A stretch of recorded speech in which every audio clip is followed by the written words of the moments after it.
Breaking news शामिल कयूं था। डेरा इस्माइल खान में बम धमाके में घोटकीअ वासी फ़ौजी जवान मोहम्मद इसाक खुआवर शहीद थी वियो आहे। घोटकीअ जे ॻोठ सौबदार खान खुआवर जो रहवासी फ़ौजी जवान मोहम्मद इसाक खुआवर ड्यूटीअ ते मौजूदु हुयो त धमाके में शहीद थी वियो।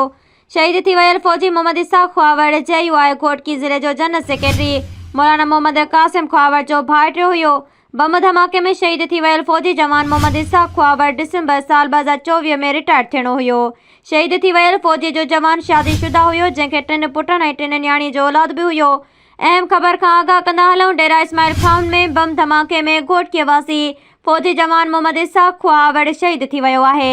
घोटकीअ जे ॻोठ सौबदार खान खुआवर जे रहवासी फ़ौजी जवान मोहम्मद इसाक खुआवर ड्यूटीअ ते मौजूदु हुयो त धमाके में शहीद थी वियो। शहीद थी वियल फ़ौजी मोहम्मद इसाक खुआवर चयो आहे घोटकीअ ज़िले जे जनरल सेक्रेटरी मौलाना मोहम्मद कासिम खुआवर जो भाइटियो हुयो। बम धमाके में शहीद थी वियल फ़ौजी जवान मोहम्मद इसाक खुआवर डिसंबर साल 2024 में रिटायर थियणो हुयो।